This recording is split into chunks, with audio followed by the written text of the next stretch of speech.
No, no, I said. Help Adela Pankhurst. No.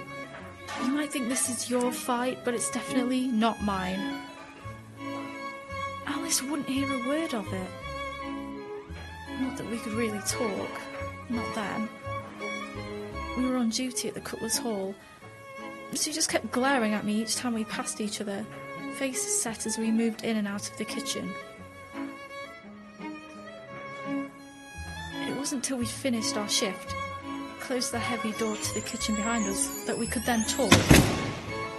She'd been going to the meetings, couldn't stop telling me, talk of rallies, marching, volunteering, making banners. She was so excited about it all. But I didn't want to be any part of that. What difference will it make, helping Adela Pankhurst? She's out there every 5 minutes preaching, inciting Lord knows what, with her demand for... Oh, I see. You want to impress her. You're seduced by her interest in you, a lowly maid at the Cutlers Hall. You do know she just wants to exploit your good nature to... How could you ask me, who's never even set eyes on Miss Pankhurst, has no interest in your grand cause to risk my job and possible arrest? Is that an act of friendship?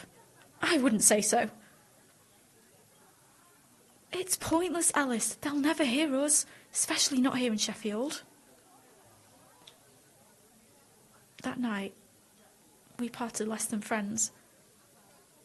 Alice walking away to catch a tram home without another word. Yet she didn't relent. The next day I saw her at Castlegate Market. Just meet Adela, she'd entreated. Then tell me you won't do it.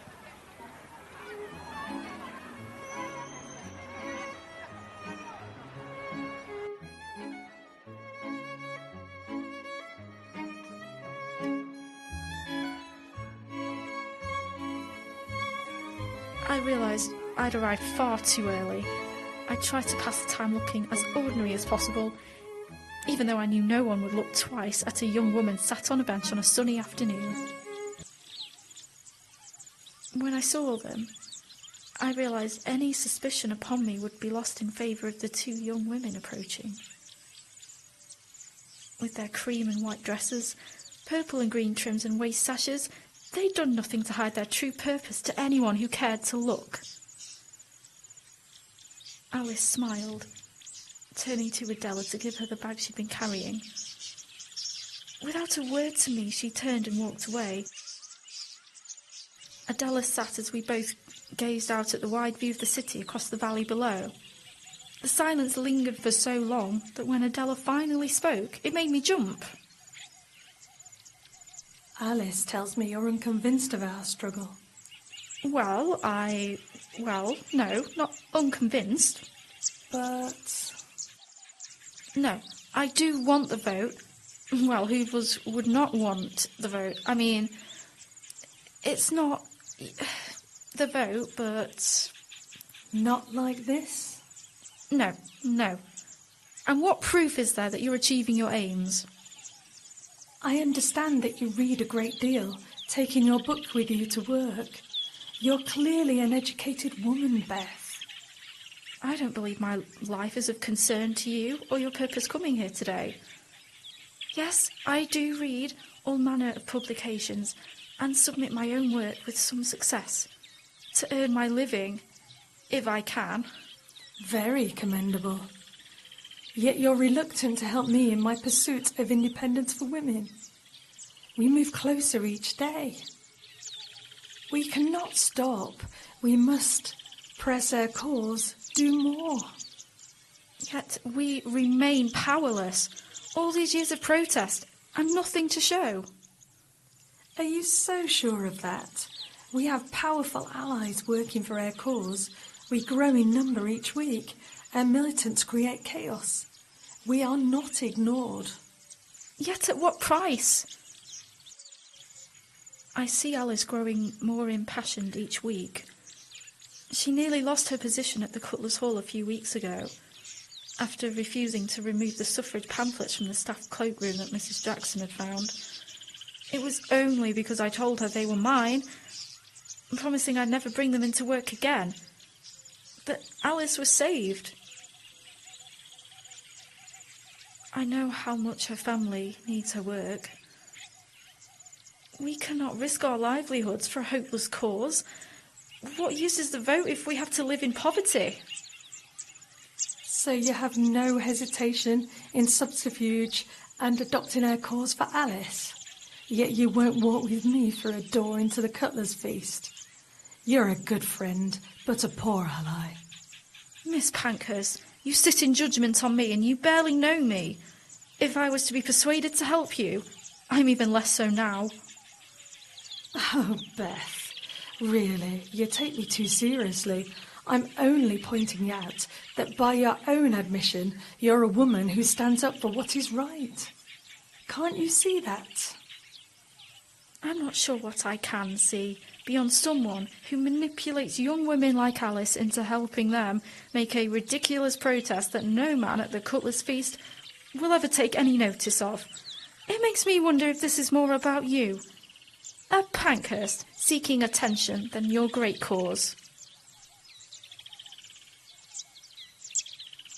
I can see I cannot convince you of my true intentions, Beth. But I do still need to know. Will you help me? All I ask is that you meet me at the cathedral tomorrow and walk in with me. It will aid me greatly to enter the building with another maid to evade detection. They'll be looking for me. They know we intend to protest.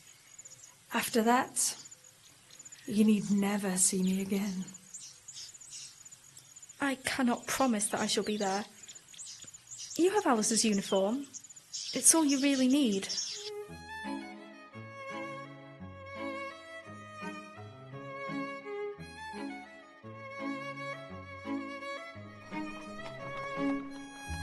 Do not speak. Stay close. The moment we're inside, I shall leave you to your protest. Expect no more of me. Beth, I was so sure you wouldn't come. I won't ask what brought you here, but I must thank you. I said don't speak. I'm not here for you. Come. Oh, Alice. You couldn't let her down. Hurry. We emerged from the side of the cathedral.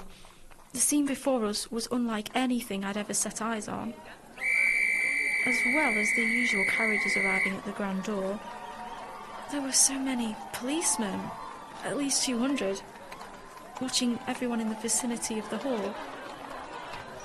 A group of women, placards raised, were being held back ahead of us, their voices rising above the clatter. I watched a group of Cutlers Hall workers walk past the protesters and towards the hall, and without thinking, I grabbed Adela's arm. I felt her tense as I did so. I looked at her sternly.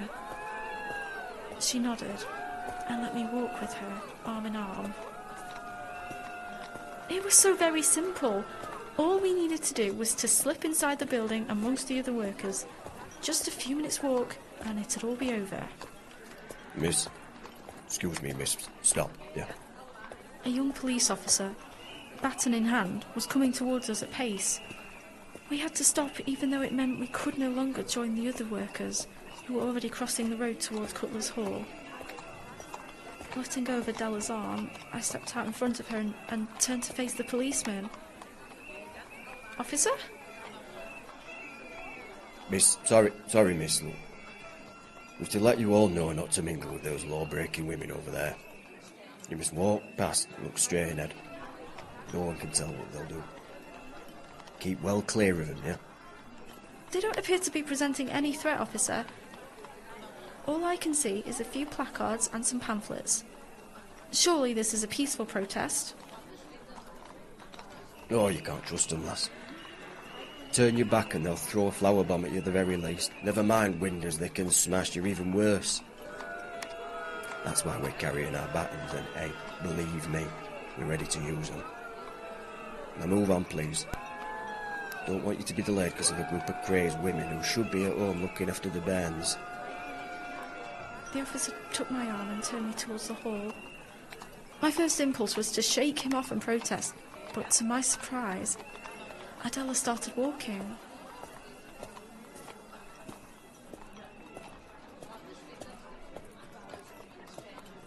I wanted to say my piece, but you just did as you were told. You, of all people, I could have...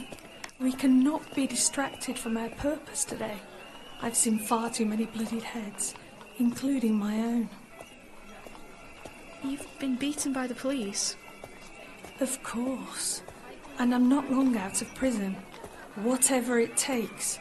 Now come on. We quickly made our way over the road, reaching the Cutlers Hall and turning left towards the workers' entrance. There seemed to be fewer police as we approached.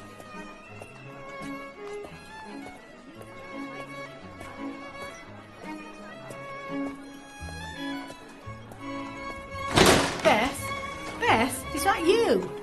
What time do you call this? 2 minutes later and this door would have been still shut. Extra security tonight with all that nonsense from those screaming harridans. Sorry, Mrs. Jackson. We were detained on our way with all the police. We? Oh, who's this? Where's Alice? We cannot admit strangers tonight, Beth, not with the Lord of the Admiralty in attendance, as you should well know. Oh, I'm sorry, ma'am. Alice has been taken poorly. This is my cousin from Manchester who's stopping with us. Alice was so distraught at the thought of letting you down on such an occasion that she begged me to bring Isabella in her place. She's worked in one of the largest houses in Manchester, and I can vouch that she's well practised and understands perfectly what's required of her. Shush, girl. It's not your place to decide who works here and who does not. And to leave it so late. Whatever are you thinking? Surely you should have arrived early to apprise me of this and given me time to meet this young woman that you've dragged here through the crowds. I would need to satisfy myself that she's indeed suitable to fulfil her duties on such an important occasion. And now there's no time to accommodate this. This is really extremely unsatisfactory and not at all what I would expect of you. I'm so sorry, ma'am. Surely if you can just let us enter, we can. Hold on there, hold on. I know you. You're that Pankhurst woman. I've seen you before. At the march at the town hall. You're their leader, you're... Stop. You don't know who she is. You're mistaken. She's my cousin, Isabella, and we're here to wait tables at the feast tonight. How dare you take her from her duties? Now then, young woman, don't be fooled. I know all too well who this is. We have likeness of her, and I've seen her for myself only a few days ago. Dreaded to think what heinous act she's planning. I've told you who she is. Now let her go and leave us be. Elizabeth Ollerenshaw, enough of your impudence. Smuggling a suffragette into the Cutlers Feast. What have you got yourself caught up in? This goes far beyond a few pamphlets at the staff cloakroom. I did not expect this of you after all these months of appearing diligent and respectful of your role in this institution. Clearly you've been influenced by ideas that have poisoned your mind and turned you into a rebellious, deceitful and selfish young woman. You are dismissed from your position with immediate effect. You're breaking the law, and more importantly, you've broken our trust in you. How could you say such things of me, ma'am? I've always taken my duties here seriously and attended to our guests respectfully and dutifully. You cannot dismiss me on those grounds. There was no risk to the Lord of the Admiralty. Miss Pankhurst just sought to speak to those attending the feast so that they may hear her out. Surely that is no crime. You know nothing of justice if that's what you believe. In my opinion, the women's cause should be heard. And more, their demands should be acted upon. That is where justice lies, not in maintaining a status quo that grants all privileges based on their gender alone. I believe in respect and diligence. They are cornerstones that I live by, but for those who have done nothing to earn that beyond what they believe is their birthright, I cannot afford them. That's enough. I will not be preached at by you, a child who's been drawn into a pernicious world of insurgents and crime. All your words do is confirm what I now know. You are lost to society and should face the consequence of your action tonight. Officer, this young woman is guilty of aiding this Pankhurst woman with her deceitful plan. Arrest her. You are right, Mrs. Jackson. I am lost to you. You cannot see beyond your prejudice. If you see fit to do so, officer, then arrest me. I will stand by these women who are pursuing their honourable cause by peaceful means. Mrs. Jackson, I can assure you that no harm would have come to any of your guests tonight. As Beth said, my only intention was to communicate our cause to those who may not have heard our rational argument. I posed no threat. Silence! I've had enough of all this nonsense. Hey, I'm escorting both of you away from these premises, to which neither of you shall return without the risk of arrest. I shan't give you another chance. Now, go to your gaggle of screaming petticoats over there, or I shall arrest you immediately. Adela took my arm and led me away before I had the chance to say any more. She knew I was a few minutes away from talking myself into a prison cell that night. So now you've seen what we face at first hand, Beth. I think you may have been persuaded to join us in the struggle.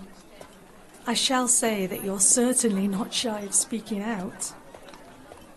You may not wish to be my friend, but will you be an ally at the very least? I certainly can't stand by and see injustice without doing something. Exactly. You were born to it. Let us march to the town hall and raise our voices so loud that even the Lord of the Admiralty will hear us.